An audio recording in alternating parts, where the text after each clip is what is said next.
Welcome to the History Maps podcast. Yes. Usually when we look at a political map of a modern nation, there's this expectation of, absolute precision. Right, yeah. It feels like engineering almost. You look at the page, you see that stark black line, and the cartographer just points to it and says, there it is. That is the country. It is completely binary. You are either standing inside the borders, subject to the laws of that specific government, or you are outside of it. Exactly. It's clean. It is comforting in a way because we like things to be visible. We want them perfectly categorized and neatly boxed up. Human nature, yeah. But then you step into the world of pre-modern Southeast Asia, and suddenly that cartographer's pen is completely broken. Oh, totally shattered.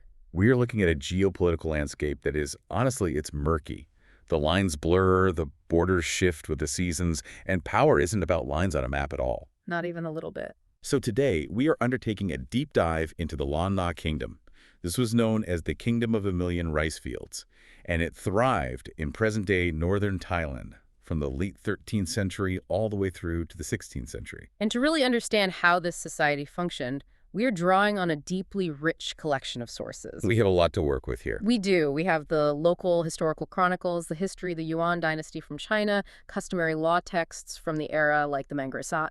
And we also have contemporary academic analysis of how these very specific Southeast Asian states actually operated on the ground. Right, because reading a legal text from the 13th century only gets you so far without understanding the cultural context. Which brings us to our mission for this deep dive. We are going to unpack the early history and the structural development of this vital state. We're going to explore how a migrating population utilized a highly specific social architecture, strategic diplomacy, and religious patronage to forge a distinct cultural identity. And perhaps most impressively, how they held off one of history's greatest empires. It is a profound study in statecraft, truly. It really answers a fundamental question, doesn't it? Like, how do you build a cohesive nation out of rugged mountains and dense forests, surrounded by ambitious, heavily armed neighbors, entirely without the administrative tools of a modern nation-state? That is the core puzzle here. Okay, let's unpack this. The story starts with movement. The origins of the Lan Na state lie with the Thai peoples who migrated from the Yunnan region of China. Yes, the Taiyuan. Right. The sources tell us this migration happened slowly at first, starting somewhere between the 8th and 10th centuries. And we have to look closely at the push and pull factors of this migration because, entire societies do not just uproot their civilization and walk hundreds of miles south without compelling, often life or death reasons. Right. Nobody just decides to go for a multi-generational hike for fun. Exactly. For centuries, it was a gradual drift. But in the 13th century, this slow migration became a much more urgent, desperate push southward. And the primary catalyst for that acceleration was the Mongol conquest of the Dali Kingdom in Yunnan. That was the big push. Wait, I need to stop you there. Yeah. I am a little confused by the logistics of this. The Mongols are sweeping across Asia, reshaping the entire continent. Yeah, creating chaos. That is the push, Yeah. Obviously. No one wants to stick around and wait for the Mongol cavalry. Yeah. But how exactly does an entire civilization move? And what is the pull? Where are these Taiyuan people going, and why are they going there specifically? It is a great question because they aren't just running blindly into the wilderness. The Taiyuan were agriculturalists. Okay. They practiced highly specialized wet rice cultivation, and that requires very specific environmental conditions. Meaning they need water. Well, specifically riverine valley basins. You need the flat land at the bottom of a valley, and you need a reliable water source that can be manipulated and channeled. So as they flee the political collapse in the north, they are moving slowly from valley to valley. Seeking out the geographical pockets that support their way of life exactly. Wow. So they're essentially hopping between these very specific ecological niches. They are moving into territories that were previously controlled by the Mon and Khmer empires. Precisely. And the timing here is absolutely critical. Because the older empires are falling apart, right? Yes. The Taiyuan are stepping into a period of extreme political fragmentation in the southern region. The old guard is crumbling. The pagan empire falls. Right. The pagan empire, which had stood firmly for over 250 years in modern-day Myanmar, it just collapses. They had the Khmer Empire. The Khmer Empire, which was centered at Angkor and had dominated the region for centuries, is beginning to weaken and pull back its influence. So if we look at this through the lens of geopolitics, It is like a high-stakes game of musical chairs. That is a very apt way to put it. The Mongol military machine stops the music in the north, creating absolute chaos. The existing empires in the south are losing their grip on their outer territories, leaving empty seats. Or in this case, fertile river valleys. Right, fertile river valleys. The Thai leaders, who could organize their people most efficiently, who could gather their farmers and secure the resources of these valleys before anyone else, Right. claimed the best seats. That is exactly the dynamic. Mm. The political vacuum created an unprecedented opportunity. But it wasn't a unified push, was it? No, not at all. Mhm. The Taiwan people generally lived in what are called muongs. Muongs. Yeah. These were not kingdoms in the modern sense. They were collections of small settlements nestled in those river valley basins we discussed, and they acknowledged common chieftains. And they are separated by these massive, enormous mountain ranges. Right. They were bounded by incredibly high, densely forested mountains. The mountains acted like natural walls, isolating these communities. So you have a highly decentralized, fragmented environment, dozens of these little muongs all functioning independently in their own valleys. It was very localized. It seems almost impossible to build a unified nation out of that terrain. It does, but it was out of this specific, fragmented environment that a unifying figure emerged, and that is King Mangrai. King Mangrai. The sources paint him as such a compelling historical figure. It really was. He was born in the late 1230s, the son of a local Thai ruler in Go-In-Yang, which is located in the region of Changshan. And his mother was the daughter of a Tai Lu chief from Yunnan. Right. He takes over from his father in the late 1250s, and the chronicles note he possessed considerable personal magnetism and ambition. He rapidly begins bringing neighboring principalities under his leadership. He essentially starts consolidating the region valley by valley. Like a slow roll across the map. Exactly. In 1262, he founds the city of Chiang Rai, moving his capital further southward into the territory. He is systematically carving out a larger footprint. But his most brilliant move wasn't purely a military campaign, it was deeply psychological. Yes, the conquest of Haripunjaya. I read through the sources on this, and I have to say, this completely changed how I view medieval warfare. It is a remarkable story. Haripunjaya was an old, flourishing kingdom of the Mon people, located in present-day northern Thailand. It was wealthy, heavily fortified, and prosperous. A very tempting target. Right. Now, normally, a rising warlord would just march an army to the gates and try to break them down, right? Right, a conventional siege. But he doesn't do that. Because a conventional siege against a fortified, wealthy city is incredibly costly. You lose men, you exhaust your supplies. And even if you win, you inherit a ruined city with a hostile, traumatized population. Mangrai understood this perfectly. He wanted the wealth and the infrastructure of Haripunjaya intact. So instead of a direct assault, he employs total methodical subterfuge. The chronicles tell us that in 1288, Mangrai sent a specific emissary to the Mon king, King Yeba. Now, I have to ask for some clarification here, because this sounds like a movie plot. It really does. This emissary just walks into a rival kingdom and says, "Hello, I'm here to help." Huh. How did he not get executed as a spy immediately? What's fascinating here is the long game Mangrai was playing. The emissary didn't just show up offering advice. What did he do? He arrived claiming to be a defector. He presented himself as someone who had fallen out of favor with Mangrai, perhaps seeking asylum. Oh, And he was clearly a highly educated, charismatic individual. Over months and years, he manages to win the complete, unquestioning confidence of King Yeba. he plays the long con. Absolutely. He makes himself indispensable to the administration of the Mon kingdom. He does his job so well that King Yeba appoints him as a preceptor, Right. which is a highly influential administrative and advisory role. The king essentially hands the keys of the kingdom to a sleeper agent. Yes. And once this emissary has that power, his mechanism for destroying the state is brilliant. He doesn't assassinate the king, though. No, assassination would just make King Yeba a martyr. Right, you just have the people rallying around the dead king's son or something. Exactly. Instead, the emissary intentionally begins to exasperate the local population. He starts implementing incredibly harsh exactions. He raises taxes to ruinous levels. He demands heavy, unreasonable labor from the commoners for public works. He essentially designs policies specifically engineered to make the citizens absolutely despise their own government. It is brilliant in a deeply cynical way. He is deliberately undermining the social contract of Haripunjaya from the inside out. He creates an environment of intense civil unrest. The people are starving, they are overworked. And they blame King Yiba because all of these orders have the king's royal seal on them. The emissary alienates the populace entirely from their monarch. And once the society is thoroughly destabilized, once the people are begging for anyone to relieve them of this tyranny, the emissary sends word back to Mangrai. And the culmination of this plot happens in 1292. Mangrai marches his forces toward Haripunjaya. But there is no great, bloody battle. None at all. The Mon King's subjects are so thoroughly disillusioned, so exhausted and angry at their own leadership, that there is barely any resistance. The commoners likely viewed Mangrai's approaching army as liberators rather than conquerors. The sources literally describe Mangrai plucking the city like a ripe fruit. King Yiba is forced to flee into the mountains, and the kingdom falls, without Mangrai having to burn a single building or slaughter the workforce. If we connect this to the bigger picture, this event is the foundational moment of the Lan Na kingdom. Because he gets all that existing infrastructure. Exactly. The conquest of Haripunjaya provides Mangrai with a wealthy, established cultural and economic center. He doesn't destroy it, he absorbs it. He merges the incoming Taiyuan culture with the deeply entrenched, sophisticated indigenous Lawa people and the Mon people of Haripunjaya.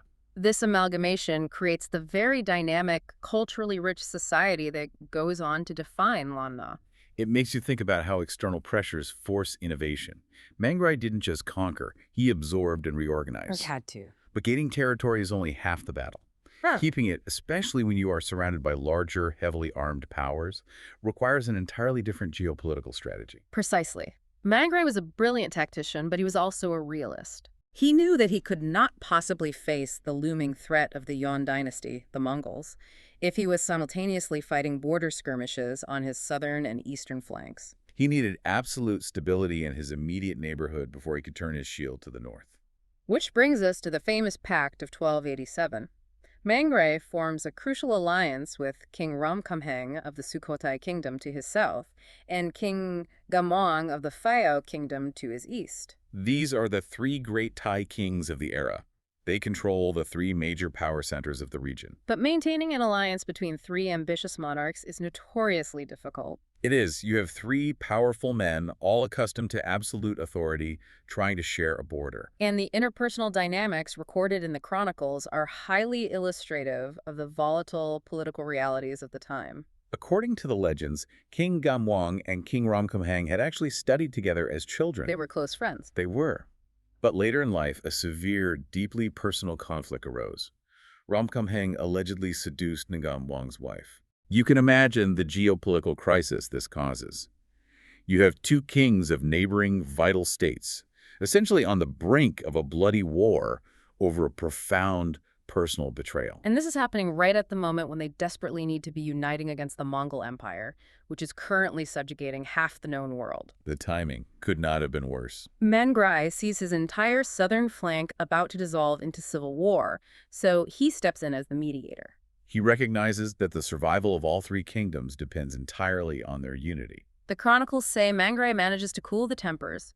He convinces Ramkhamhaeng to formally apologize to Ngamwang and pay a hefty sum in reparations. The crisis is averted, the pride of the kings is salvaged, and the tripartite alliance holds firm. It is a great story, but the truth of the legend is perhaps less important than the historical result. Because of this pact, Mangrai secured his southern boundaries. With Sukhothai and Phayao operating as steadfast allies rather than hostile rivals, Mangrai was finally free to turn his full attention and his military resources to the north. And that northern attention was absolutely necessary. For years, Mangrai had been constantly seeking the best strategic location for a permanent, defensible capital. He had moved from Chiang Rai to Phang in 1268. Then he moved to Wang Kum Kam in 1286. But Wang Kum Kam was a disaster, right? The sources mention it suffered from severe, successive years of catastrophic flooding from the Ping River. You cannot build an empire in a swamp. Right. Exactly. The geography forced his hand. He needs a final, secure, elevated location. So in 1292, he decides to build a brand new capital. He names it Chiang Mai, which literally translates to the new city. And the chronicles make a very specific point to note that he didn't do this alone. He reportedly consulted directly with his two royal colleagues, Ramkhamhaeng and Ngamwang. The sources say they planned the new city together. This wasn't just a capital for Lan Na. It was designed as the strategic military anchor for this entire tripartite Thai alliance. The founding is meticulously dated. They didn't just give a year, they recorded the exact day. Mid-April 1296. The specificity of the date highlights how crucial this moment was considered by the chroniclers. It was a monumental achievement in urban planning and defensive engineering. You can still see this commemorated today. If you go to modern Chiang Mai, the Three Kings Monument stands right in the center of the city, showing Mangrai, Ramkhamhaeng, and Ngam Wang standing together, discussing the architectural plans for the city. It is a powerful, enduring symbol of early Thai unity. What's fascinating here is how effectively this alliance created a solid, impenetrable Thai stronghold. They built a defensive structure and a unified front that successfully safeguarded mainland Southeast Asia from further Mongol incursions. And we need to emphasize that this wasn't an abstract, distant threat. The Yuan dynasty was actively sending envoys, demanding total submission and heavy tribute. And in 1301, the Mongols decided they had finally had enough of Mangrai's independence and his refusal to submit.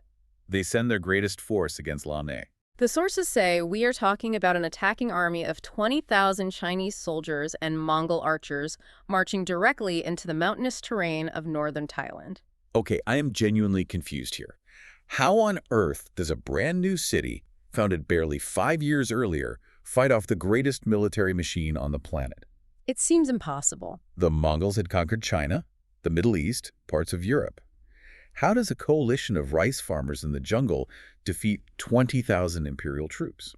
It comes down to a collision between military doctrine and geography. The Mongols were masters of open field warfare. Right, sweeping across the steppes. Their entire military machine was built on mobility, cavalry charges, and the devastating use of massed archery. But northern Thailand is not the open steppe. No, it is incredibly rugged, mountainous terrain, interspersed with steep, narrow river valleys and covered in dense, suffocating jungle canopy. So if you are a Mongol archer, your bow is essentially useless if you cannot see more than 30 feet through the trees. The dense canopy negates the advantage of the archers entirely. And the narrow valleys mean the Mongol cavalry cannot spread out or flank their enemy. They are forced to march in long, thin columns, making them highly vulnerable to ambush. Furthermore, moving 20,000 men through the jungle creates a logistical nightmare. Their supply lines were stretched incredibly thin over hostile, mountainous territory. Meanwhile, the Lan Na forces are fighting on their home turf. They know every valley, every river crossing, every hidden path. They don't need to fight a pitched battle on an open field. They can use guerrilla tactics, harassing the supply lines, picking off the vanguard, and retreating into the mountains where the Mongols cannot follow. The highly organized defense orchestrated from the newly fortified Chiang Mai proved far too much for the invaders. The monsoon weather likely contributed as well, turning the trails into mud and rotting the bowstrings of the archers. The Lan Na forces comprehensively defeated the Mongol army. It was a staggering tactical victory. It really was. That is an unbelievable achievement. They essentially broke the southward momentum of the entire Mongol Empire in that region. After that crushing defeat in 1301, the Mongol emperors in China eventually gave up on the idea of incorporating Lan Na into their empire. They settled for mere periodic payments of tribute, rather than outright conquest. Mangrai had successfully secured his kingdom's right to exist against the most terrifying adversary in history. But as you pointed out earlier, the terrain is rugged. It is mountainous, deeply fractured geography. So, with external threats managed, Mangrai and his descendants had to figure out how to actually administer a kingdom stretched across this challenging landscape. They could not use the centralized bureaucratic models we see in modern states, or even the models used by the Mongols or the Chinese. Right, you couldn't just draw a line on a map and say, everything inside this line obeys the king. It functioned as a mandala, or what contemporary scholars call a galactic polity. The term galactic polity is absolutely crucial for understanding Southeast Asian history. Let's get into that. It describes a political system composed of concentric circles of influence. Power is heavily concentrated and strongest at the very center, and it becomes progressively weaker, more diffuse, the further you travel outward. It is a system built entirely on personal loyalties, ritual submission, and the flow of resources, rather than strict territorial administration and standing border guards. Okay, let's unpack this. Think of an analogy here. Well, here is how I try to picture it. I think of the Lan Na kingdom a bit like a Wi-Fi network. A Wi-Fi network. I like that. Yeah, so in the living room, the core region, the capital, you have the router, you have full bars, total connectivity, and absolute control. Right. Then you have the guest bedrooms, the outer zones. You still have a connection, maybe 2 bars, but things are a little slower, a little more distant. Sure. And then out in the garden, at the very edge of the property, the vassal states, you might occasionally pick up a signal, but you are mostly operating on your own cellular data. The connection is entirely dependent on the strength of the router at the center. That is a very helpful analogy. It captures the gradient of power perfectly. Let's break down those 3 specific zones you just outlined, starting with the core region or your living room. Right. This consisted of Chiang Mai and Lamphun, the old, wealthy center of Haripunjaya. This area was directly controlled by the king himself. It was the fertile, highly productive heart of the Ping River Basin. Because it is fertile, it naturally has the highest population density. Yeah. And because it is directly under the king's physical control, he has immediate, direct access to that manpower. He appoints the local officials personally. He can directly draft men for public works, for building walls, or for warfare without having to ask anyone's permission. Exactly. The king has absolute authority there. Then you move outward to the second tier, the outer zone. These are territories further afield, like Chiang Rai, Fang, and eventually Phaya. The king in Chiang Mai did not rule these cities directly. He simply did not have the bureaucratic machinery to do so. But who ran them? They were governed by his sons, his nephews, or deeply trusted nobles of royal blood. The king relied entirely on these specific, hand-picked governors to manage the local populations and to provide military levies and tax revenue when called upon. But the king isn't micromanaging the villages in Chiang Rai. He trusts his nephew to handle the day-to-day administration, and in return, the nephew answers to the king. Right, but it is a degree removed. There is a layer of insulation between the commoner and the monarch. It is a degree removed, yes. And that distance grows even larger, the signal gets even weaker when you reach the third tier, the vassal states. These are peripheral, heavily forested, or extremely mountainous areas situated on the fringes of the kingdom, like Changtung to the west or Sipson to the far north. And these regions were ruled by local families, indigenous dynasties that had been there for generations. They were often tied to the Chiang Mai royal house by strategic marriages and complex kinship networks, but they maintained total internal autonomy. And these vassal states aren't providing regular daily labor. They aren't paying weekly taxes. No, their relationship to the center is defined entirely by the concept of tribute. The sources say that every 3 years, they would send massive, huge caravans to Chiang Mai, loaded with rare and highly valuable forest products. We are talking about luxury goods, honey, beeswax, ivory, rhinoceros horn, and fragrant incense. These items were incredibly valuable. Chiang Mai used them to feed its own international trade networks, trading with China or states further south. But the tribute was much more than just an economic transaction. It was a highly symbolic, ritual acknowledgement of Chiang Mai's political supremacy. And the central binding mechanism for maintaining this loyalty wasn't a signed treaty. It was an annual, deeply spiritual ceremony. Right, the vassal rulers would have to physically travel, making the arduous journey through the mountains to Chiang Mai every single year. To participate in a specific ritual known as drinking the water of allegiance. They would literally consume consecrated water while swearing terrifying oaths of loyalty to the Lan Na king in front of witnesses and sacred relics. It was a deeply serious spiritual and political contract. In the cosmology of the time, by drinking the consecrated water, they were actively inviting divine retribution. Terrible curses, supernatural punishment upon themselves and their families if they ever broke their oath. In a world completely lacking standing federal armies to police distant borders, these profound ritual and personal ties were quite literally the only things holding the galactic polity together. But a system based on loyalty still needs physical strength to build infrastructure. You can have all the oaths and all the territory in the world, but if the land is empty, it is useless. The true gravity, the true wealth of Lan Na wasn't acreage. It was human labor. This raises an important question, though. This is perhaps the most fundamental concept for understanding Southeast Asian history during this period. Why is that?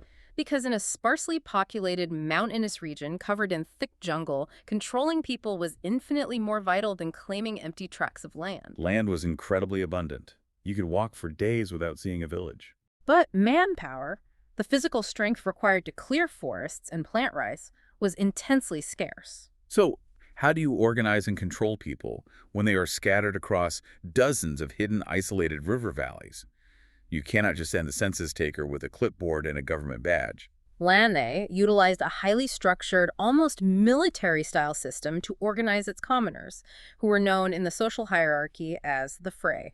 The foundational structure of this societal organization was the NICIP system, which translates directly to Master of 10. It is a strict, unyielding decimal hierarchy designed to account for and control every single able-bodied male commoner between the ages of roughly 18 and 60.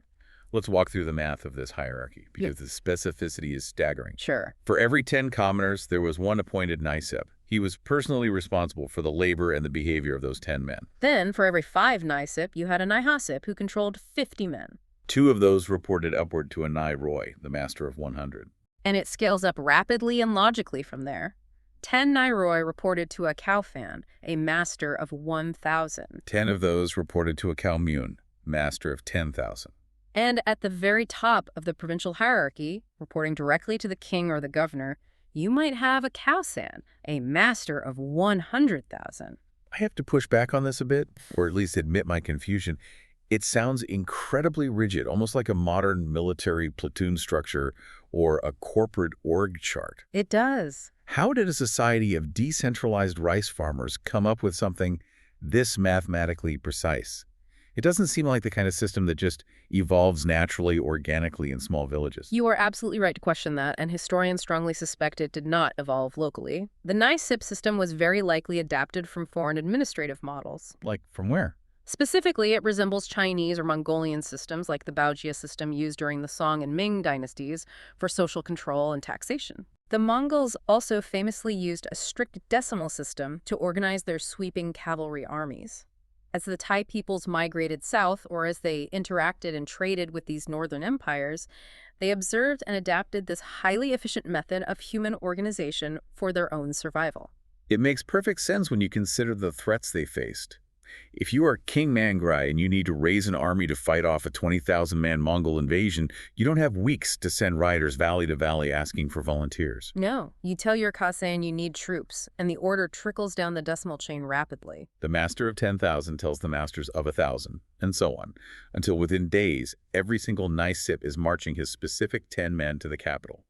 It facilitates incredibly rapid, organized military mobilization. It was a survival mechanism, but it wasn't just utilized for war. This exact same rigid structure was used to coordinate enormous civilian projects during peacetime. Building the brick walls of a city, or even more importantly, digging the vital, life-sustaining irrigation canals, required thousands of perfectly coordinated laborers. The NICIP system provided a ready-made command structure for public works. And those irrigation canals bring us to the other major organizational structure mentioned in the sources, the PANA system. The kingdom itself was called the Kingdom of a Million Rice Fields, and PANA literally translates to 1,000 rice fields. But from what I read, it wasn't just a strict measurement of land area like acres or hectares, right? Correct. It was much more complex than a simple land survey. The PANA was a cooperative agricultural and social unit tied directly to the local irrigation networks, which were called the Myeongfae. Because wet rice cultivation is a delicate science. It requires incredibly precise communal water management. You have to build sophisticated weirs to divert river water and miles of canals to deliver that water equitably to the terraced fields. So it's almost like an extreme medieval homeowners association, but for basic survival. Exactly. If you live in a village that shares water from a specific canal, you naturally form a cooperative unit with the neighboring villages on that same canal. You have to work together to clear the silt, repair the weir after a flood, and ensure everyone gets their share of water. If you don't cooperate, the system fails and everyone starves. That specific water-sharing community was designated administratively as a PANA. That is an excellent way to conceptualize it.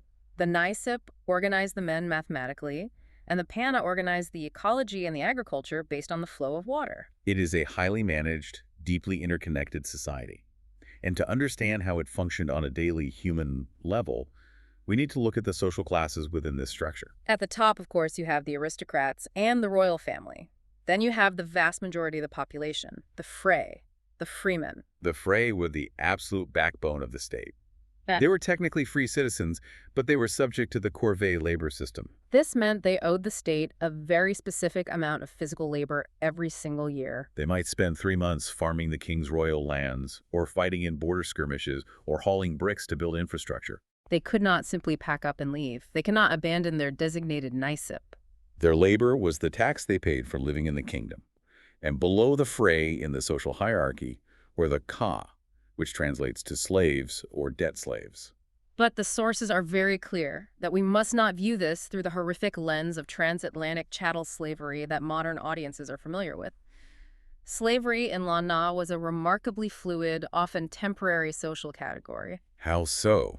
How does one become a slave? And more importantly, how does one stop being a slave? It was primarily an economic state, rather than a racial or permanent hereditary one. Many Ka were debt slaves. Individuals who had fallen into extreme poverty. Yes, and voluntarily sold themselves or their labor into servitude to pay off crippling obligations. Sometimes they did it specifically to escape the heavy, dangerous burden of state corvée labor and military conscription. By becoming a slave to a wealthy noble, they were protected from the king's draft. Crucially, a Ka retained many rights. They were allowed to marry a commoner, they could own personal property. And most importantly, they could accumulate wealth over time and literally buy their own freedom, legally returning to the status of a fray. It is fascinating that the state actually preferred to have more fray, because fray were the ones who paid taxes and served in the royal army. A slave to a noble didn't help the king build his walls. So the state actively implemented policies to incentivize economic expansion and personal productivity, hoping to elevate people out of debt. For example, if a commoner took the initiative to venture into the dense jungle, clear the forest, or reclaim overgrown, abandoned wasteland, and turn it into productive, irrigated rice paddies, the state offered an enormous reward. They granted a full, undisputed 3-year tax exemption for that newly cleared land. The commoner could keep every grain of rice they grew for 3 years. It demonstrates a highly sophisticated state policy that was hyper-focused on increasing overall agricultural output. They knew they needed to feed a rapidly growing population to maintain the strength of the state. This raises a very practical question, though. You have all these people organized into blocks of 10, 50, 1,000. Yeah. You have them digging miles of canals, hauling bricks, and clearing dangerous forests. But human nature is human nature. People get tired. People want to slack off. Of course. How do you actually enforce this enormous system? What stops a master of 1,000 from just ignoring the king's orders and keeping the labor for himself, or a master of 10 from letting his men sleep in during harvest season? Enforcement could not rely on a police force. They didn't have one. So what do they use? It relied on a potent combination of mutual community obligation and terrifying, permanent, punitive measures. These laws were rigorously codified in the customary legal text known as the Mangrasat. The system only functioned if every single link in the chain held strong. If a fray fled his duties, his NICIP was held personally, legally responsible for the missing labor. And the punishments outlined in the Mangrasat were not merely financial fines or a few days in a cell.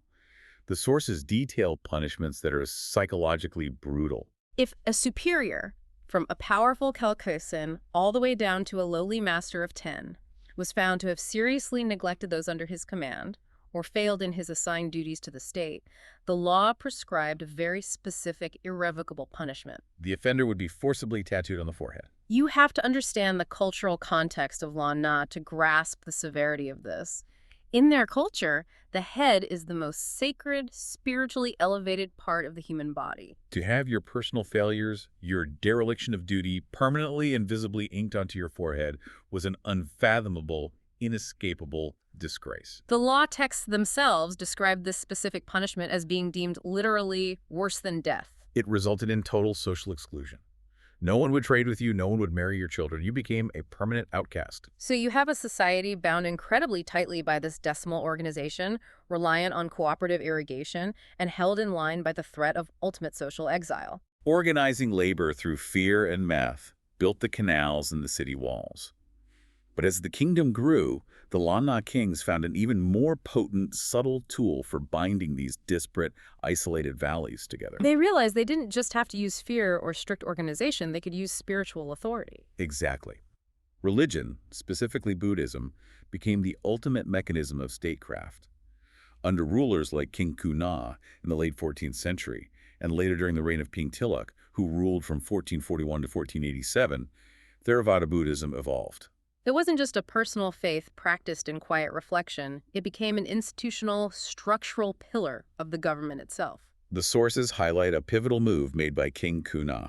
He actively introduces a new sect, the Lankawang sect of Buddhism, bringing highly trained monks all the way up from Sukhothai. He does this specifically to replace the older, deeply entrenched Mon Theravada traditions that Lan Na had inherited centuries ago from the conquered Hari Punjaya. This is a classic, highly effective centralizing maneuver. By bringing in a brand new religious sect, one that is patronized directly and exclusively by the crown, the king establishes a fresh religious hierarchy. This new monastic network owes its existence and its wealth entirely to Chiang Mai.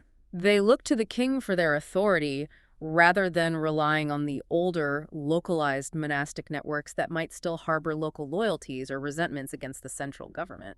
And the monarchy aggressively patronizes this new Sangha, the monastic community. Yeah. The kings utilized an exclusive royal right that no one else possessed. The right to permanently donate land and families to establish new monasteries. These donated families were called the Kawat, or monastery serfs. This is precisely where the religious sphere merges seamlessly with the political reality.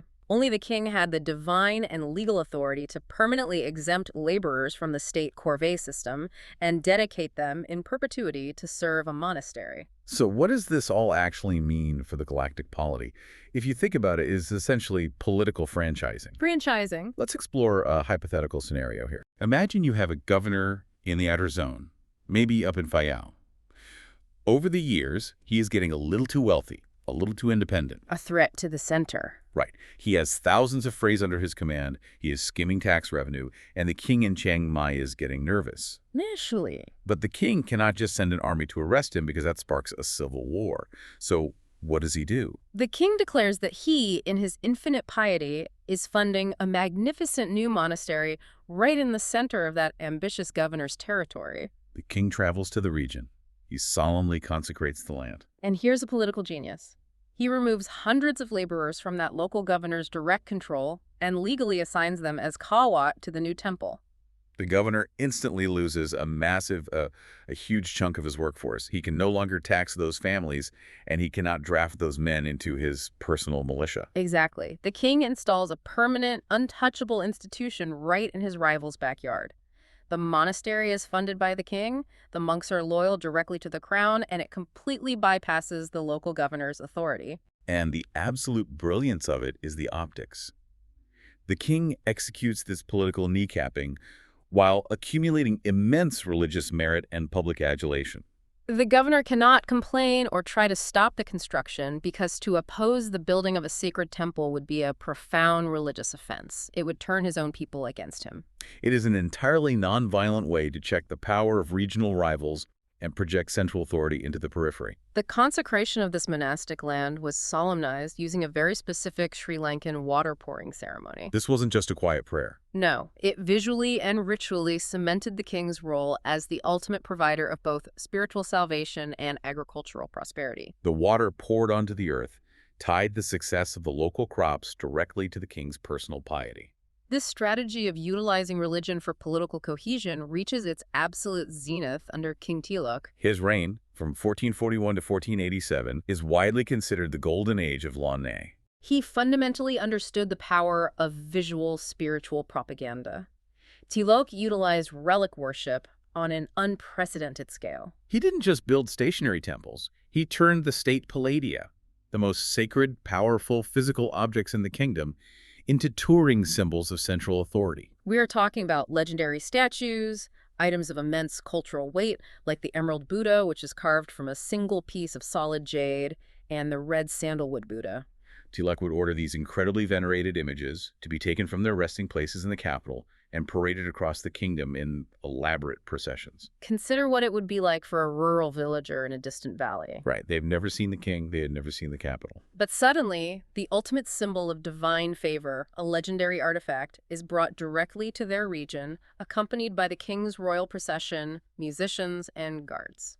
It visually, tangibly projects the central authority of Chiang Mai into the furthest reaches of the outer zones. It communicates clearly that the king is the supreme protector of the faith, the Dharmaraja. It is like taking a championship trophy on a nationwide tour, except instead of a sports trophy, it is an object that proves you have a divine mandate from the universe to rule. That is great comparison. This strategy of overwhelming royal patronage created an undeniable cultural high point.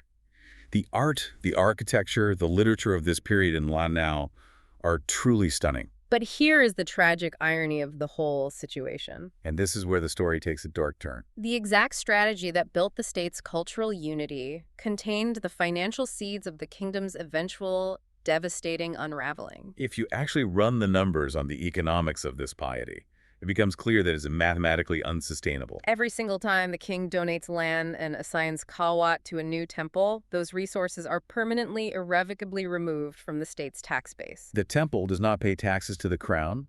The kawat do not serve in the royal army.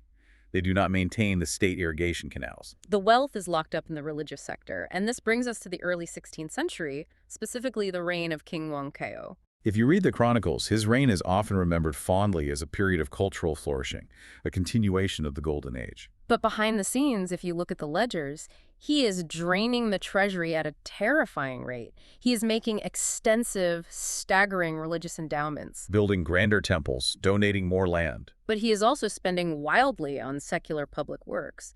Around 1517, feeling pressure from neighboring states, he orders the complete rebuilding and expansion of the defensive city walls of Chiang Mai and Lamphun. These are enormous brick fortifications.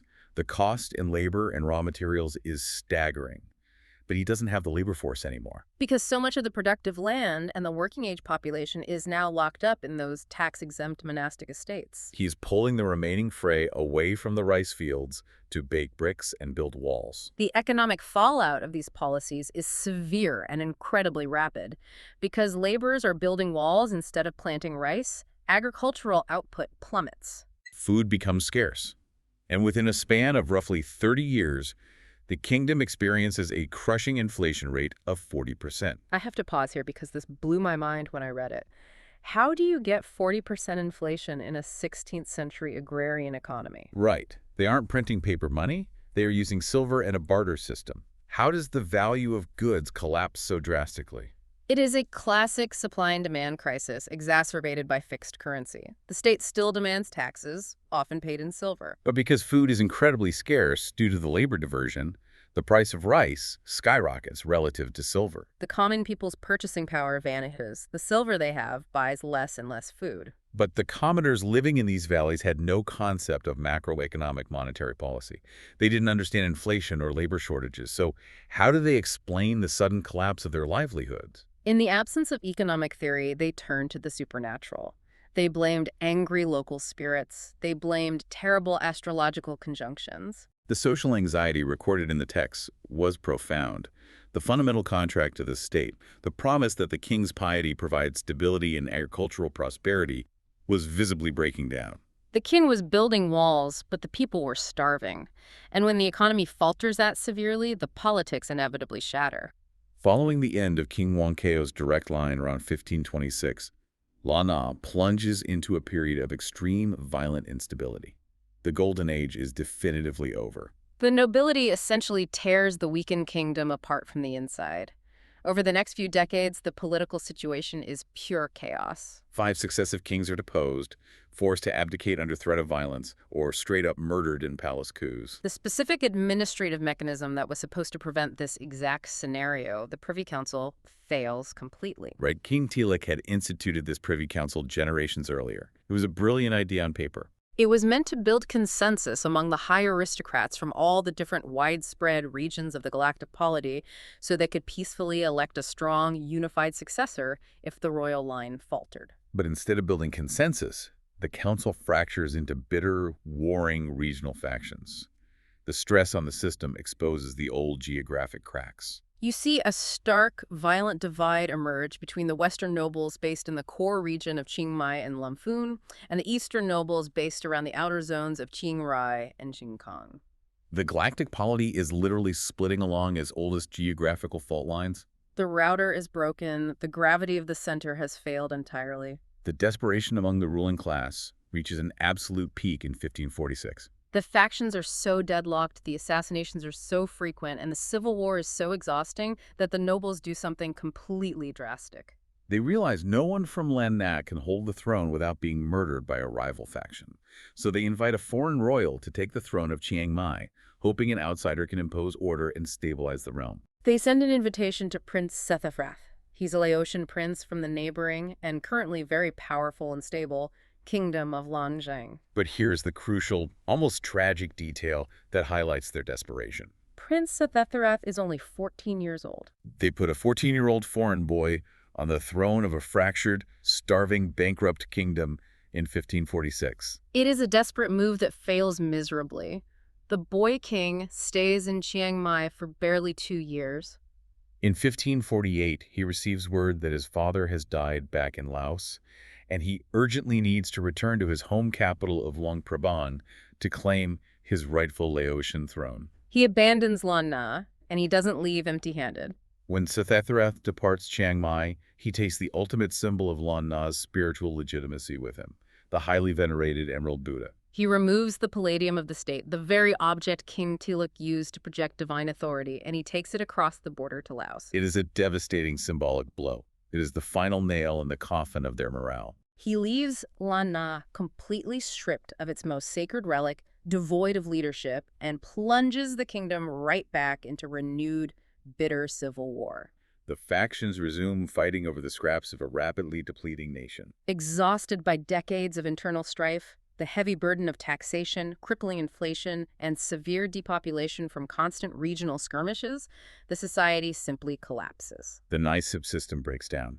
The canals fall into disrepair. They have absolutely no resilience left to face an external threat. And that external threat arrives just 10 years later in the form of the aggressively expansionist Burmese forces led by King Bayanong. When the Burmese army marches on Chiang Mai in 1558, there is almost no resistance to offer. It is a stark contrast to their early history. A kingdom that had once famously orchestrated the crushing defeat of a Mongol army of 20,000 men now capitulated almost immediately. After a mere 3-day siege, the exhausted defenders surrendered.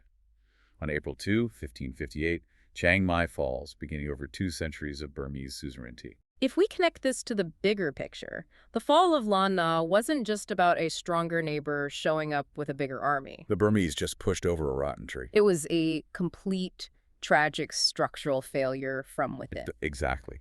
The exact tools that built the state ultimately bankrupted it. The sweeping religious endowments that forged cultural unity drained the treasury and depleted the vital labor force. The autonomous regional governors, who were absolutely necessary to rule the rugged terrain in the early days, evolved into entrenched warlords who fractured the political landscape the moment the center showed financial weakness. The galactic polity simply spun out of orbit and tore itself apart. It is a tragic but deeply fascinating historical arc.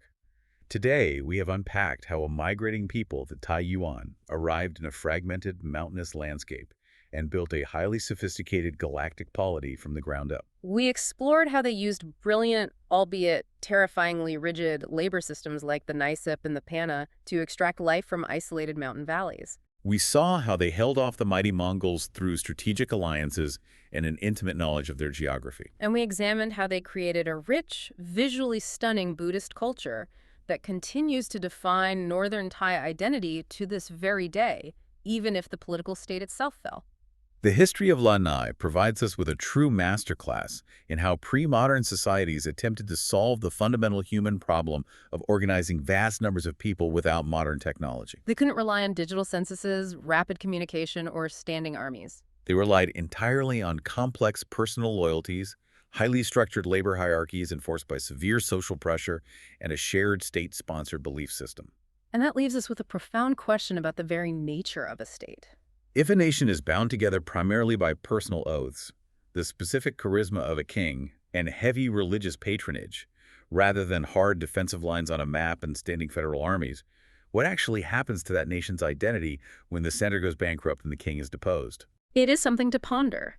Does the nation actually disappear just because a foreign power claims suzerainty over the capital? Or does the culture, the shared agricultural practices, and the deep beliefs simply endure quietly in the valleys, waiting for a new center of gravity to eventually pull it back into orbit? It makes you look at those clean, precise political maps a little differently.